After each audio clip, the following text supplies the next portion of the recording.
Michel Marie nous a rejoint. Je vais vous raconter une histoire qui m'a énormément touché. C'est l'histoire de Yves, un homme de 78 ans qui, depuis 19 mois, dort dans une voiture.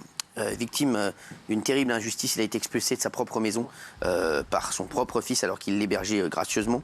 Son fils et sa compagne ne laisseraient plus Yves y remettre les pieds. M6 a mis un coup de projecteur sur cette terrible histoire grâce à mon ami Julien Courbet. Et on va recevoir Yves ce soir, mais aussi bien sûr Pascal, le journaliste de Julien Courbet qui était sur les lieux. Regardez une partie du reportage qui est passé ce matin sur M6, bien entendu tous les jours. Sur M6, vous retrouvez Julien Courbet et toute son équipe. J'adore cette émission. Je sais que c'est votre émission préférée. Ah, c'est une de mes émissions préférées. Exactement. Je l'adore. C'est vrai. Moi, c'est mon kiff. Voilà. Ben alors, ce n'est pas Julien Courbet, hein, mais quand même. Il travaille avec. C'est le représentant. Exactement. Exactement. C'est le représentant de Julien. Vous l'embrassez de ma part, d'ailleurs. On fera ça dès demain. Eh ben, très bien. Ah, dites-lui que je vais reprendre le tennis. Parce que je sais qu'il joue au tennis un peu, Julien Courbet. Mais vous, c'est le paddle, non? Ouais, mais je vais reprendre un peu le tennis pour lui mettre une tannée. Merci. C'est parti, merci, regardez. Il est victime d'une terrible injustice. Il vit dans sa voiture, dans une voiture plus précisément, depuis 19 mois. Il a hébergé son fils en 2019 parce que ce dernier avait été expulsé de son logement social pour impayé. La situation, la cohabitation devait durer simplement 3 mois. Elle a duré beaucoup plus, 3 ans. Et un soir, il est sorti, Yves, parce qu'il était fâché. Eh bien, figurez-vous qu'il n'a jamais pu remettre les pieds chez lui dans sa petite maison qui se trouve un petit peu plus haut. Il aimerait retrouver sa maison, mais c'est impossible. Yves nous a rejoint. Merci Yves d'être avec nous. Merci beaucoup.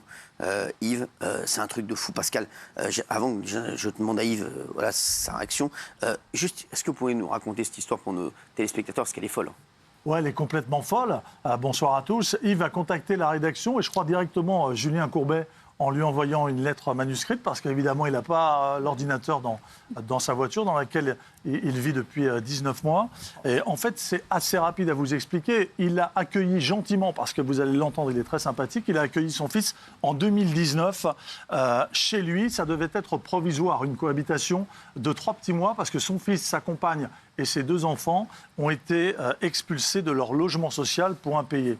Donc au départ, ça devait durer 2-3 mois. Finalement, la plaisanterie, entre guillemets, a duré 3 ans.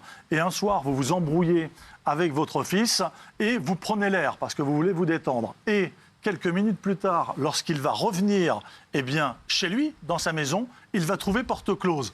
Alors, comme il a un fond gentil, il se dit, bon, il s'est un petit peu énervé, le fiston, c'est pas bien grave. Je vais dormir dans ma voiture pendant une journée. Le lendemain, ou quelques jours plus tard... C'est incroyable qu'il fasse ça. C'est fou. Mais écoutez, il revient quelques jours plus tard, et là, il veut rentrer. Le fils a changé les serrures. Ça va durer 19 mois, 600 nuits dans sa voiture. J'y suis allé hier soir pour la rédaction de Ça peut vous arriver.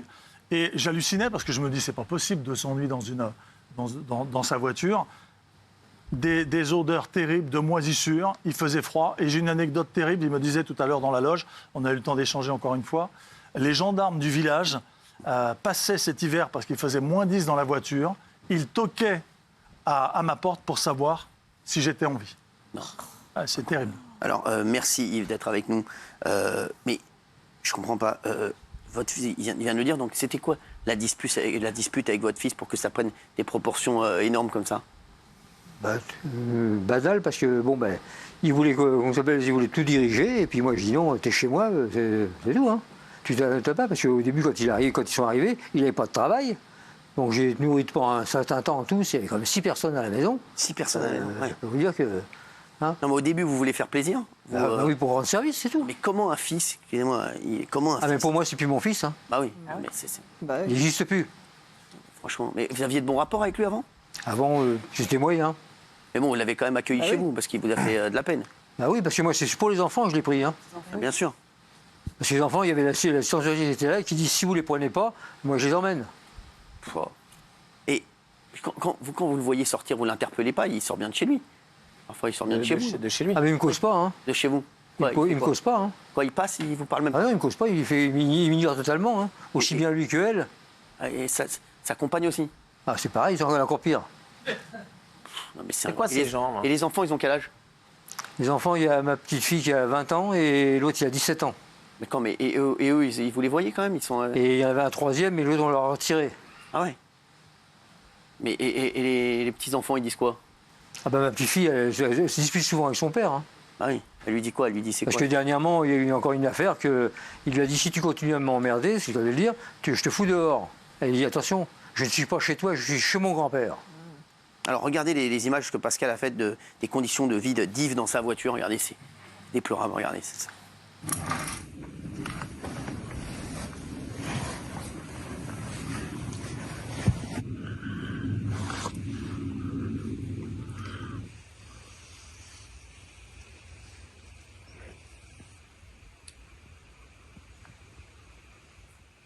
C'est fou cette histoire, Yves. Alors Yves, ça dure depuis énormément de temps. Ah oui, 19 mois. Et je comprends, vous ne pouvez rien faire. Ben, moi j'ai fait tout ce que j'ai pu faire, mais j'ai cru au procureur, j'ai cru à la préfète, et puis il y a que la préfète qui m'a répondu en me donnant un foyer. J'ai dit je veux pas de foyer, puisque si quelqu'un qui va partir de la maison, c'est à mes enfants de partir. C'est chez vous, propriétaire. Chez vous, vous êtes propriétaire de la maison. Oui. Mais je ne comprends pas. Comment ça se fait? C'est un truc de fou. c'est Encore une fois, on marche sur la Parce que tête. les lois sont mal faites, parce que la loi à l'heure actuelle qui sont sorties, c'est mon fils, il squatte pas la maison. Ah, comme c'est votre fils, il ne squatte pas la maison. Ah bah non, et voilà, et voilà. Ça. Bah oui. Non, mais c'est Pas la incroyable. maison. Avec la nouvelle loi qu'ils ont fait, c'est de la famille, ça compte pas. Non, mais je vous jure, mais vous savez que on devient fou ici. Hein. On devient fou. Après, bon, c'est rare quand même qu'un fils ait un tel comportement. Aussi, hein, Yvain, c'est un truc de fou. Beaucoup de choses qu'on ne sait pas. Mais votre fils, il vous dit quoi? Il va pas être. Oh bah, ce matin, il m'a encore il me dit tu te rends compte un peu ce que tu fais, machin? Il dit oh, ça va. Depuis le temps que ça dure, c'est parti maintenant, on n'en parle plus. T'engueules en plus. Ah, il vous Donc, reproche. ah oui, bah, bien sûr. Il est sorti avec une barre de fer. Ah, c'est un J'ai homme. demandé à... Accueilli avec une barre de fer ce Un matin. vrai homme. Alors, Pascal a filmé aussi des images des molosses se battant dans le jardin de la maison, parce qu'il y a énormément de chiens dans la maison. C'est ça le problème, en fait. Ah ouais. Il y en a 20. C'est ça, il y a une vingtaine de chiens, Oui. des staffs américains Un chien. et des bergers malinois. Qu'est-ce qu'il en fait? Un élevage? Alors au départ, il devait être 3 ou 4. Oui. Et bon, Bon, voilà, c'est reproduit avec... c'est ils normal quand on se sont s'occupe reproduits de pas des manière chiens. illégale. Et théoriquement, ce matin, j'étais avec la brigade de protection animale. Au-delà de 9 chiens, vous devez évidemment les déclarer auprès de la préfecture. Les images que j'ai récupérées ce matin sont exclusives. Elles ont été tournées il y a 1 an environ. Il y avait déjà, a priori, une dizaine de chiens. Ce que je peux vous dire également, c'est qu'ils sont tous à l'intérieur de la maison et ils font leurs excréments à l'intérieur de la maison. C'est ce qu'on a vérifié ce matin avec la brigade de protection animale, parce que depuis la rue, on sent les odeurs. C'est catastrophique. Il faut regarder. Vérifiez rien.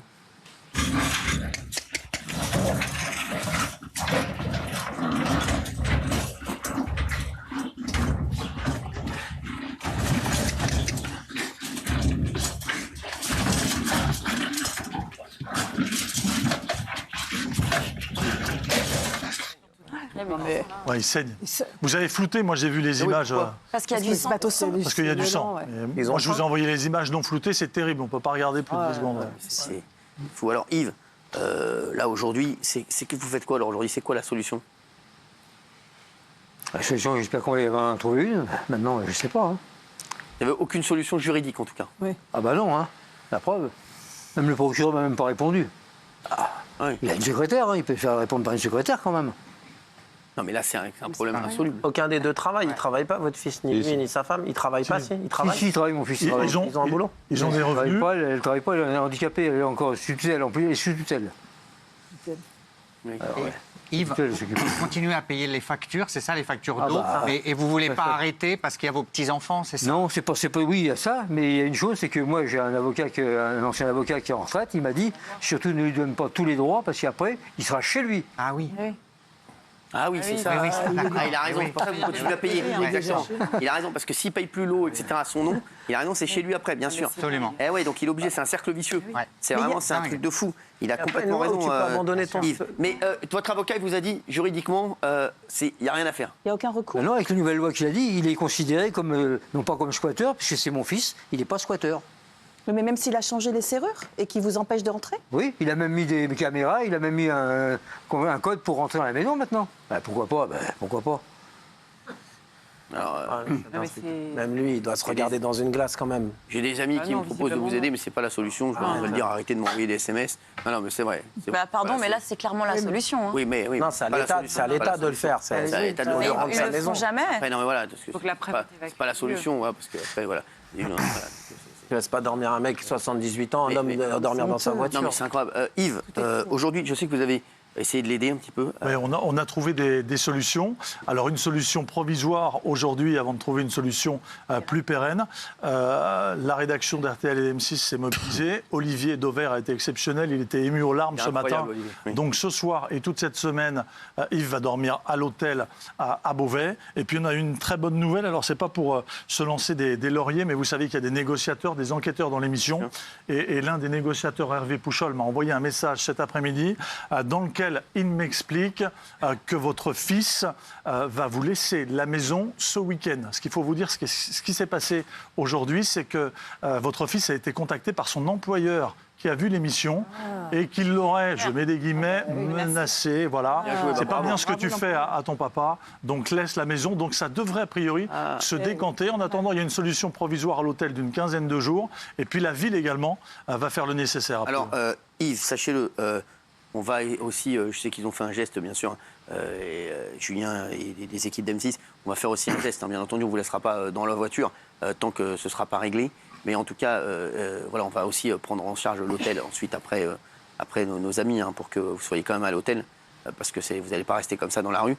Et je vais vous dire, le seul moyen, c'est de raisonner ce garçon, comment il peut se regarder dans une glace, comment il peut vivre comme tous les jours et se dire mon père dort dans une voiture.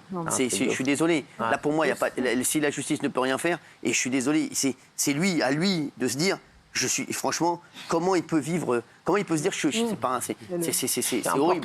Comment sa femme peut en vivre dans la maison, comment ils peuvent vivre tranquillement alors que son père est dans la voiture.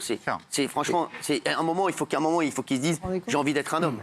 C'est inhumain. Ces chiens, ils sont dans la maison, son père, il dort dans la voiture. C'est un bonhomme. Et en plus, le fils en tout cas, sa belle-fille a un appartement dont elle est locataire qui est inoccupé. Foyer. C'est fou. Donc on est vraiment là dans une histoire... Non mais c'est fou. En tout cas, elle touche 300 € de femme isolée. Alors qu'elle n'est pas isolée, à Villeneuve, elle n'est pas isolée. Les niches dont on parlait l'autre fois, ça c'est pareil. Yves, en tout cas, si la tutelle elle contrôlait, elle s'en rendait compte, c'est tout. La bonne nouvelle, c'est l'employeur qui a été très bon. Très malin, bonne bravo, réaction. qui a été très bon, l'employeur qui a vu ça, et grâce à vous encore, et grâce à Julien, et grâce à la mission, vous avez pu faire bouger les choses. Oui, tout à fait. Si je peux rajouter, Cyril, Julien et RTL M6 ont lancé une cagnotte sur le pot commun. Donc ça commence à arriver. Ça s'appelle Soutien à Yves. Et le pot commun, on peut les remercier, renonce à ses commissions. Donc tout ira pour Yves et il s'agit de refaire la maison. Si vous allez, si vous pouvez, si vous voulez aider Yves également chez vous, parce qu'il y a beaucoup de gens qui me disent on veut aider Yves, on veut aider Yves. Et nous, on va s'occuper de l'hôtel aussi. Yves, avec nos amis d'M6 et d'RTL, on va se coordonner avec mon Julien, je l'appellerai ce week-end. Pour nettoyer la maison. Merci. Et Yves, vous nous tenez au courant. Et vous aussi, vous nous tenez au courant. Et on espère vraiment que ça va s'arranger. Mais vous avez raison, la pression de l'employeur va être très très bénéfique et vraiment bravo à ce monsieur parce que lui au moins c'est un homme, lui au moins il a du cœur parce que c'est inadmissible ce qu'a fait votre fils. Merci Yves d'avoir été avec nous. Est-ce que vous avez un dernier mot à nous dire? Voilà, merci à tout le monde surtout. On espère que ça va s'arranger, mais en tout cas vous avez bien fait de faire bouger les choses et de contacter les équipes de Julien Courbet, Ça peut vous arriver, et d'RTL et d'M6 et nous aussi également, comme ça au moins on va essayer de faire bouger les choses. Merci Yves d'avoir été avec nous. Allez, gardez le moral. Je sens que ça va s'arranger. Vous allez voir, je suis sûr. Déjà, il nous a annoncé, Pascal nous a annoncé des très bonnes nouvelles. Merci. Merci beaucoup et bravo pour ce que vous faites. Et vous embrassez fort mon Julien, il sait que je l'adore. Oui, je sais bien. Et puis la partie de tennis bientôt, je sais bien. Bien sûr, quand il veut. Voilà.